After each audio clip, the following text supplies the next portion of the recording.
కృష్ణా జిల్లా మచిలీపట్నంలో దారుణం జరిగింది. మైనర్ బాలికపై గంజాయి బ్యాచ్ అత్యాచార యత్నానికి పాల్పడ్డట్టుగా తెలుస్తుంది. అయితే అత్యాచార యత్నానికి పాల్పడింది గుర్తు తెలియని వ్యక్తులుగా పోలీసులు భావిస్తున్నారు. బాలిక కాళ్ళు చేతులు కట్టేసి నిర్మానుష్య ప్రాంతానికి లాక్కెళ్లి అత్యాచారానికి యత్నించారు ఇద్దరు యువకులు. పారిపోతుండగా ఓ యువకుడిని పట్టుకొని దాడి చేశారు స్థానికులు. ఇది గంజాయి బ్యాచ్ పనేనంటూ స్థానికులు అనుమానిస్తున్న పరిస్థితి. కృష్ణా జిల్లా మచిలీపట్నంలో ఈ దారుణ ఘటన చోటు చేసుకుంది.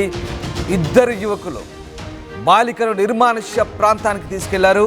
బాలిక కాళ్ళు చేతులు కట్టేసి నిర్మానుష్య ప్రాంతానికి లాక్కెళ్ళి మరి ఆమెపై అత్యాచార యత్నానికి ప్రయత్నించినట్టుగా తెలుస్తుంది. ఆ బాలికను మైనర్ బాలికగా చెప్తున్నారు. అయితే స్థానికులు గుర్తించి యువకులను పట్టుకునే ప్రయత్నం చేశారు. అయితే పారిపోతుండగా ఓ యువకుడిని పట్టుకొని దాడి చేశారు స్థానికులు. ఇది గంజాయి బ్యాచ్ పనేనంటూ స్థానికులు అనుమానిస్తున్నారు. స్థానికంగా ఉన్నటువంటి ఓ చెరువు దగ్గర ఈ ఘటన చోటు చేసుకున్నట్టుగా తెలుస్తుంది. మైనర్ బాలికను ప్రలోభపెట్టి ఆమెను బెదిరించి అత్యాచార యత్నానికి గుర్తు తెలియని వ్యక్తులు పాల్పడ్డట్టుగా తెలుస్తుంది. అంతేకాదు ఏకంగా ఆమె కాళ్ళు చేతులు కట్టేసి నిర్మానుష్య ప్రాంతానికి లాక్కెళ్ళి మరి అత్యాచార యత్నానికి ఆ ఇద్దరు యువకులు ప్రయత్నించినట్టు తెలుస్తుంది. ఆ ఇద్దరు యువకులు కూడా గంజాయి బ్యాచ్గానే పోలీసులు భావిస్తున్నారు. ఈ ఘటనపై స్థానికులు చాలా సీరియస్గా ఉన్నారు. అందులో ఒక యువకుడిని పట్టుకొని దేహశుద్ధి చేశారు. మరొక వ్యక్తి కోసం పోలీసులు కూడా గాలిస్తున్నారు. ఇక ఈ ఘటనకు సంబంధించి స్థానికులు అలాగే పోలీసులు స్పందించారు. ఏం మాట్లాడారు ఒకసారి చూద్దాం.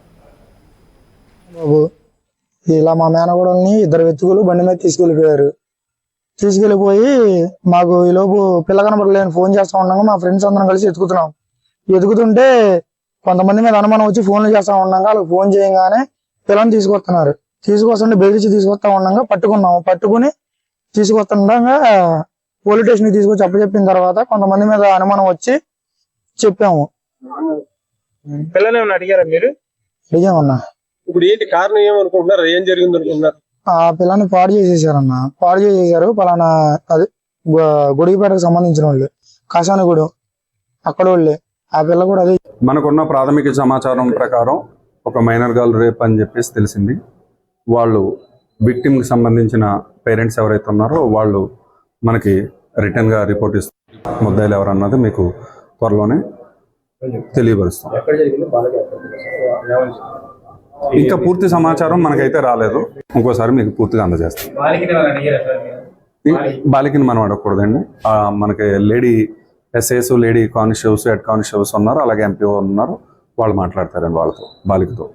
అలాగే వాళ్ళ మదర్ ఉంది, మేనత్ ఉంది, వాళ్ళు మాట్లాడతారు. వాళ్ళ ద్వారా మళ్ళీ మా లేడీ కానిస్టేబుల్స్ ఎవరైతే ఉన్నారో వాళ్ళ సమాచారం తీసుకుని మాకు తెలియపరుస్తారు. అదేవిధంగా వాళ్ళ పేర్లు కానీ ఏవి కానీ ఎఫ్ఐఆర్లో కూడా రావండి. మేము అది సీక్రెట్గానే పంపించడం జరుగుతుంది. ఈ వివరాలు కూడా, పూర్తి వివరాలు ఏవి కూడా మేము చెప్తే దాన్ని బేస్ చేసుకుని కూడా మీడియాలో చెప్పిన దాన్ని బేస్ చేసుకుని వాళ్ళని ఐడెంటిఫై చేయగలరు. కాబట్టి ఎక్కడ జరిగింది, ఎలా జరిగింది అన్నది కూడా ఆ సమాచారాన్ని అంతా గోప్యంగా ఉంచుతున్నాం. కానీ ముద్దాయిల్ని అదుపులోకి తీసుకుంటాం. త్వరలో తీసుకున్నామండి. ఇద్దరిని అదుపులోకి తీసుకున్నామండి. ఇద్దరు మన దగ్గర ఉన్నారు. ఇంకా పూర్తి సమాచారం ఇంకేం లేదు. రైట్. మచిలీపట్నంలోని ఓ చెరువు ప్రాంతంలో నిర్మానుష్య ప్రదేశంలో మైనర్ బాలిక కాళ్ళు చేతులు కట్టేసి లాక్కెళ్ళి ఆమెపై అత్యాచారానికి ఒడిగడుతున్న పరిస్థితుల్లో స్థానికులు గమనించారు. గంజాయి బ్యాచ్ పనేనంటూ స్థానికులు చెప్తున్నారు. స్థానికులు పారిపోతుండగా ఓ యువకుడిని పట్టుకొని దేహశుద్ధి చేశారు. ఇక మరొక యువకుడి కోసం పోలీసులు గాలించి పట్టుకున్నారు. ఇక ప్రస్తుతం కేసు దర్యాప్తు చేస్తున్నామని పోలీసులు అయితే చెప్తున్నారు. మా కరెస్పాండెంట్ రాజేష్ జైన్ అయ్యారు. రాజేష్, మచిలీపట్నంలో గంజాయి బ్యాచ్ ఆగడాలకు ఓ మైనర్ బాలిక అత్యాచార యత్నానికి ఒడిగడుతున్న క్రమంలో స్థానికులు ఓ యువకుడిని దేహశుద్ధి చేసినట్టుగా తెలుస్తుంది. దీనికి సంబంధించిన పూర్తి సమాచారం ఏంటి, పోలీసులు ఏం చెప్తున్నారు?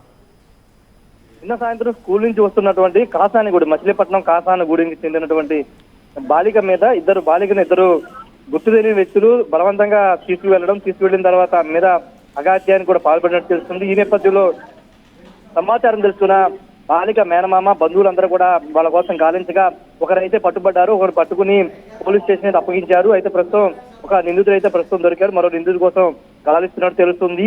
బాలిక మీద అత్యాచారం కూడా చేసినట్లయితే బాధితులు చెప్తున్నారు. బాలిక కూడా కుటుంబ సభ్యులకి వివరాలు కూడా చెప్పినట్టు తెలుస్తుంది. ప్రస్తుతం కేసు అయితే నమోదు చేశారు కాసానిగూడెం సంబంధించినటువంటి బాలిక వ్యవహారంలో ఇనుకుదురు పోలీస్ స్టేషన్ లో కేసు కూడా నమోదైంది. అంటే ఇది పక్కా ప్లాన్ ప్రకారమే చేసినట్టు తెలుస్తుంది. ఒక రెక్కి నిర్వహించి బాలిక ఏ టైం స్కూల్కి వస్తుంది, ఏ టైం స్కూల్ నుండి బయటికి వెళుతుందనే సమాచారం ముందస్తుగానే తెలుసుకుని రెక్కి నిర్వహించి బాలికని కిడ్నాప్ చేసి అత్యాచారం చేసినట్టయితే తెలుస్తుంది. పోలీసులు అయితే ప్రస్తుతం అతను నిందితుడు అదుపులో తీసుకున్నారు. మరో నిందితుడిని ఈ రోజు పట్టుకునే అవకాశం కనబడుతుంది. ప్రస్తుతం కుటుంబ సభ్యులైతే దీని మీద తీవ్ర ఆగ్రహం వ్యక్తం చేస్తూ ఉన్నారు. బాధితుల్ని వెంటనే వాళ్ళని సబ్ చేసిన వాళ్ళని వెంటనే శిక్షించాలని కూడా వాళ్ళంతా ఆగ్రహం వ్యక్తం చేస్తున్నారు. అయితే ఈ కేసుకు సంబంధించి వ్యవహారం పోలీసులు కొంత ఆచితూచి వ్యవహరిస్తున్నారు. ఎందుకంటే బాలిక మీద అత్యాచారం జరిగిందని కుటుంబ సభ్యులు ఆరోపిస్తున్నారు. మరోవైపు పోలీసులు దీనిపైన క్లారిటీ ఇవ్వట్లేదు. పూర్తి వివరాలు రేపు చెప్తా ఈ రోజు చెప్తామని నిన్న సాయంత్రం అయితే ప్రకటించారు. ఆ ఇద్దరు నిందితుల్ని పట్టుకుని పూర్తిస్థాయి విచారించిన తర్వాత పూర్తి స్థాయిలో పోలీసులు అయితే వివరాలు వెల్లడించే అవకాశం ఉంది. Ramdas. Right, yes, thank you Rajesh. So గంజాయి బ్యాచ్ ఆగడాలకు అడ్డుకట్ట వేయాలంటున్నారు స్థానికులు. మచిలీపట్నంలో ఓ మైనర్ బాలికను ఏకంగా కాళ్ళు చేతులు కట్టేసి అత్యాచార యత్నం చేశారు ఈ గంజాయి బ్యాచ్. దీంతో అమ్మాయి తల్లిదండ్రుల ఫిర్యాదు మేరకు ప్రస్తుతానికైతే పోలీసులు కేసు నమోదు చేసి దర్యాప్తు చేస్తున్నారు. అందులో ఓ వ్యక్తిని పట్టుకొని దేహశుద్ధి చేశారు, మరో వ్యక్తి కోసం గాలిస్తున్నారు. ఇక అత్యాచారానికి యత్నించిన ఆ ఇద్దరు యువకులు కూడా గంజాయికి అలవాటు పడి స్థానికంగా ఇలాంటి ఆకృత్యాలకు పాల్పడుతున్నారంటూ స్థానికులు ఆరోపిస్తున్నారు. మచిలీపట్నంలో జరిగింది ఈ దారుణ ఘటన. ప్రస్తుతానికి ఘటనకు సంబంధించి పోలీసులు మరిన్ని వివరాలు వెల్లడించాల్సింది. అయితే పూర్తిగా లోతైన దర్యాప్తు చేస్తున్నామని పోలీసులు చెప్తున్నారు. స్థానికుల ఆగ్రహంతో ఒక్కసారిగా పోలీసులు కూడా అలర్ట్ అయ్యారు. మైనర్ బాలికను బెదిరించి కాళ్ళు చేతులు కట్టేసి మరి అఘాయిత్యానికి పాల్పడే క్రమంలో బాలిక సమీప బంధువులు గుర్తించి ఈ వ్యవహారాన్ని పోలీసులకు చెప్పడంతో ఒక్కసారిగా పోలీసులు కూడా ఆ పట్టుకున్న వ్యక్తిని అదుపులోకి తీసుకున్నారు. ఇక మరొక వ్యక్తి కోసం గాలిసినట్టుగా తెలుస్తుంది. ప్రస్తుతం దీనికి సంబంధించి గ్రామస్తులు ఆందోళన వ్యక్తం చేస్తున్న నేపథ్యంలో పోలీసులు కూడా లోతైన దర్యాప్తు చేస్తామని హామీ ఇవ్వడంతో శాంతించారు. నా పేరు వెంకన్న బాబు. ఇలా మా మేనగోడల్ని ఇద్దరు వ్యక్తులు బండి మీద తీసుకెళ్ళిపోయి మాకు ఈలోపు పిల్ల కనబడలేని ఫోన్ చేస్తా ఉండగా మా ఫ్రెండ్స్ అందరం కలిసి ఎదుగుతుంటే కొంతమంది మీద అనుమానం వచ్చి ఫోన్లు చేస్తా ఉండగా వాళ్ళకి ఫోన్ చేయగానే పిల్లని తీసుకొస్తుంటే బెదిరించి తీసుకొస్తా ఉండగా పట్టుకుని తీసుకొస్తుండగా పోలీస్ స్టేషన్కి తీసుకొచ్చి అప్పచెప్పిన తర్వాత కొంతమంది మీద అనుమానం వచ్చి చెప్పాము. పిల్లని ఏమైనా అడిగారా మీరు? అడిగామన్నా. ఇప్పుడు ఏంటి కారణం ఏమనుకుంటున్నారు? ఏం జరిగింది అనుకుంటున్నారు? ఆ పిల్లని పాడు చేసేసారు. పలానా అది గుడిపేటకు సంబంధించిన వాళ్ళు, కాసానిగూడెం అక్కడ వాళ్ళే. ఆ పిల్ల కూడా అదే చెప్తుంది. టీవీ యాప్ వార్తల్ని క్షణాల్లో చదివే అవకాశం ఉంటుంది. ఒక న్యూస్ పేపర్, ఒక టెలివిజన్ ఛానల్ మీ చేతుల్లో ఎప్పుడూ ఉంటాయి.